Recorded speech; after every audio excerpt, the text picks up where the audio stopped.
Shabbat Shalom. Lay out all of the plagues, and it can get a bit much, really, if you put them into modern political military terms. The attack on the Nile, the attack on the water supply of the entire nation, degrading the ability of the people to receive fresh drinking water, which is one of the fundamental staples of life.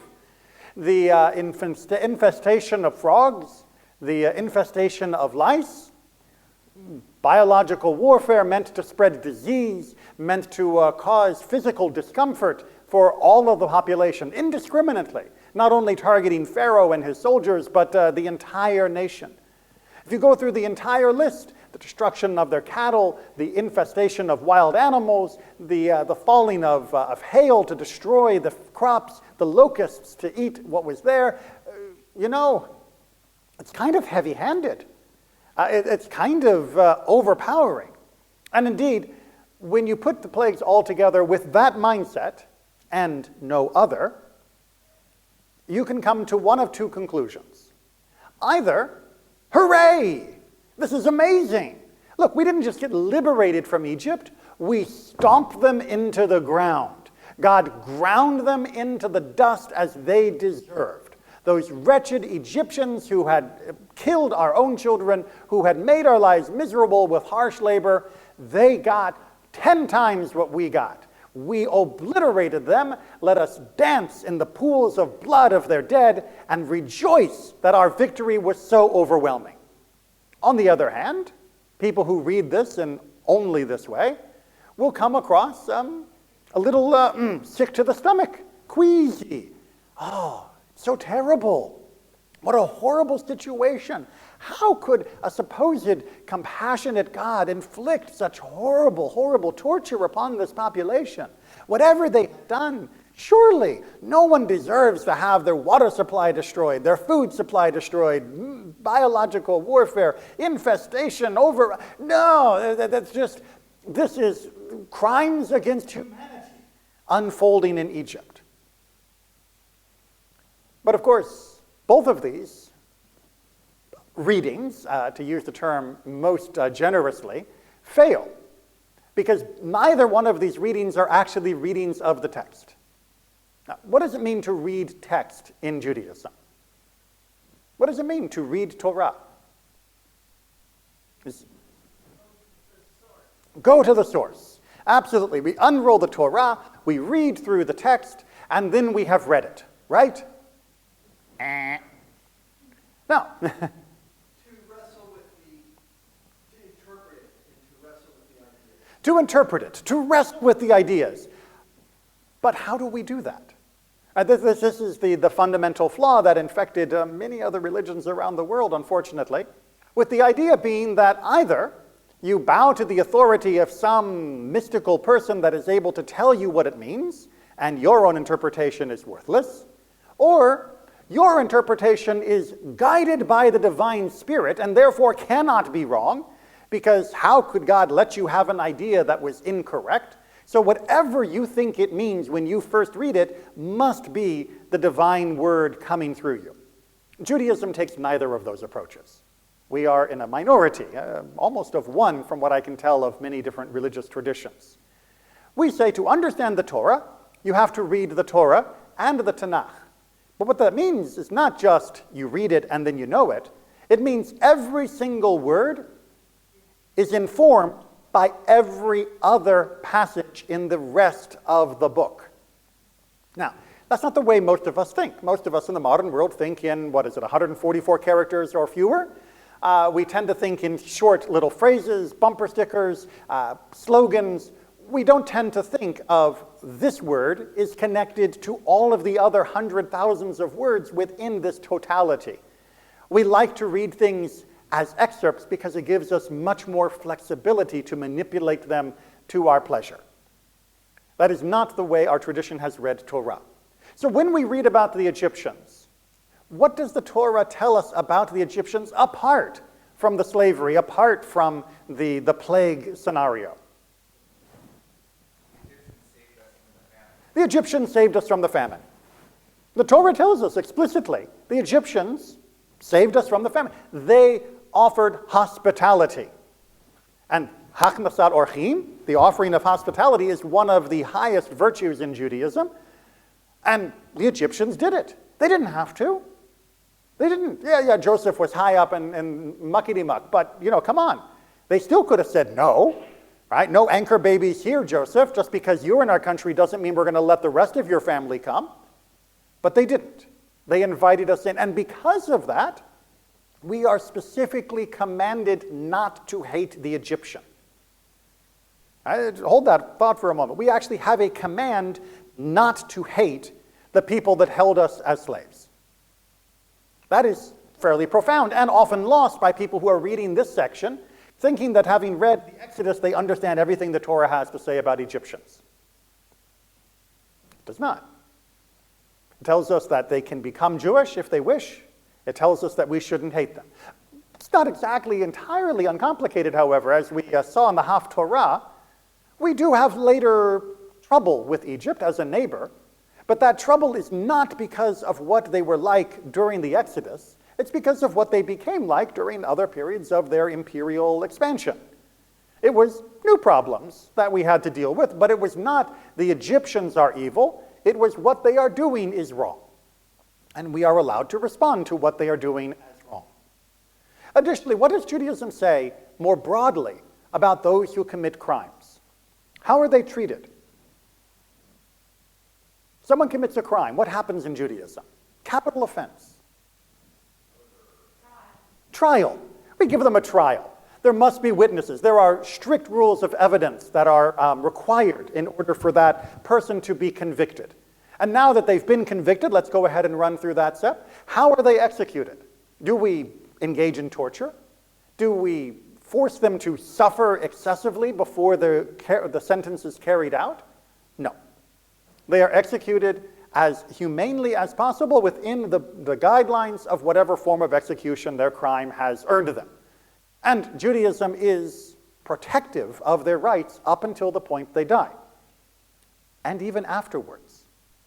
What happens when a person dies, having been sentenced to for some horrible crime? They might be hoisted up as a sample to everyone else of this is what happens to criminals, and then they are immediately taken down and buried before nightfall. The tradition of burying someone as quickly as possible within Judaism comes from our treatment of the condemned. We learn that if you have to bury somebody who was a murderer as soon as is possible, then all the more so, someone who's not a murderer should be buried as soon as possible for their honor too. If we are concerned about the honor of a criminal, then we should absolutely still be concerned about the honor of non-criminals. It's a fortiori, a kal v'chomer argument, and a very powerful one. But it's one that tells us that we still treat even those who have done something wrong with dignity and respect. Now, all of that is wonderful, and Judaism's love of peace and love of justice is very good. But what about the other side? What about the side who's not so jingoistic as to want to celebrate the slaughter, but is instead a little queasy at the thought of the slaughter, who cannot find it in their heart somehow how to reconcile what is happening here with their notions of what is just and what is right? Well, how do we answer that question? Very simply, this whole phase of the Exodus was designed to give Pharaoh and Egypt an off-ramp for where they currently were. It is a master class in the potential for teshuvah and the failure to take advantage of the opportunity of repentance. What does Moses do when he first shows up? Who does he hurt? No one. He just says, hey, our people, we need to go. And Pharaoh says no. And he says, well, let me do a little demonstration of God's power. Let me show you what God can do. And he does a little trick with the snake. And they say no. Okay, no one was hurt in this, were they? The opportunity right then and there was, okay, let the people go. But Pharaoh and his courtiers, they chose not to. And so the escalation began. The Nile was first attacked, but it did not completely destroy their water supply. They still could dig for water near the Nile and be perfectly fine. Required a little more work for them. They might have to slave at it, dare I say. But they still had the capacity. The frogs were certainly an annoyance. The lice, the boils, all those other things were annoyances, but no one died in any of this. Their lives were made harsher and more inconvenient, again, as an object lesson to what they had done to these others. But nowhere was there a sign that this was a deliberate torment. This was a sign of opportunity. Time and time again, let the people go. And then all of this will stop. Nothing else needs to happen. If you'd let them go at the first encounter, if you had never enslaved them in the first place out of your paranoia and fear, we would not be standing here. What is the alternative then to in the mind of the pacifist who is queasy at the thought of the eventual bloodshed that happens during the Exodus? To stay slaves? To allow the injustice to continue in perpetuity? Is that the alternative? I know that you're uncomfortable. Fine. Give me the alternative that allows for there to be freedom for the Israelites that are enslaved. You can't? Why not? Because the Egyptians won't let them go. The Egyptians have all of the cards in this scenario. The Israelites have no hope except for Moses and God. But the Egyptians could change the narrative tomorrow. All they have to do is say, you know what, you're right, off you go, slaves, sorry to bother you, and nothing would happen. There would not have even been a punishment of the Egyptians. God would never have unleashed any of the plagues if the Egyptians had simply woken up with Moses' and request to the theme of justice, that maybe they had no right to hold a people captive merely because they were paranoid of them, and through their paranoia they also saw a chance to enrich themselves. That maybe that was kind of flawed thinking and they could let them go. But the Egyptians chose not to. So what were the Israelites, what was God supposed to do? Allow it to continue. I suppose that's the alternative. The story of the Exodus is brutal.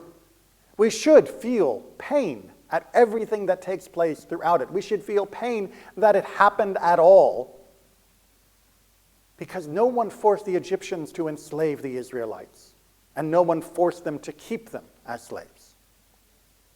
They made the choice again and again and again.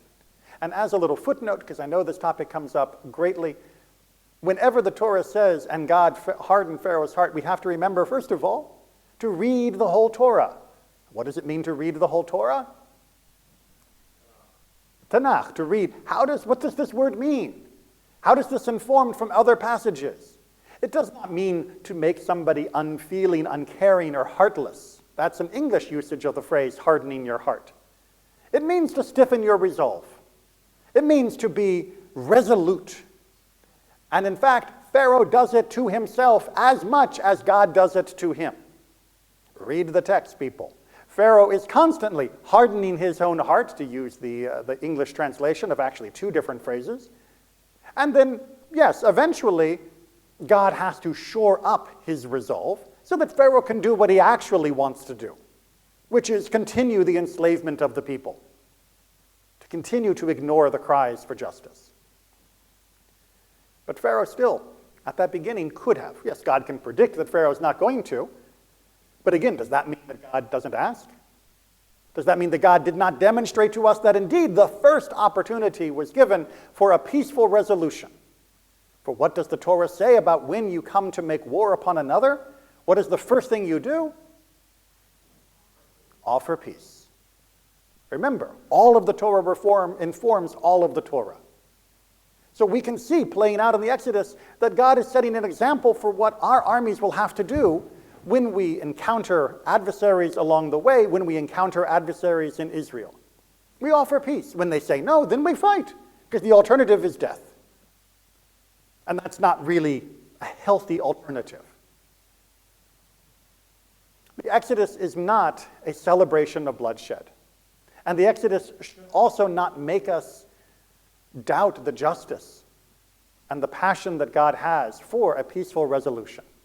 The Exodus demonstrates the ultimate optimal solution to a suboptimal situation. That doesn't mean that we should be happy with everything that happens in it, because it was a suboptimal situation.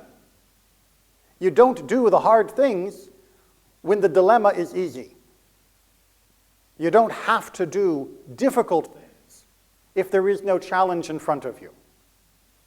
But we have to also remember throughout that that challenge was orchestrated by the Egyptians for the basest of reasons and perpetuated on the flimsiest of circumstances. At any time, they could have let the people go, and the fighting would have stopped. The pain would have stopped. But they chose not to. I leave it to you to draw any parallels to current situations. Shabbat Shalom.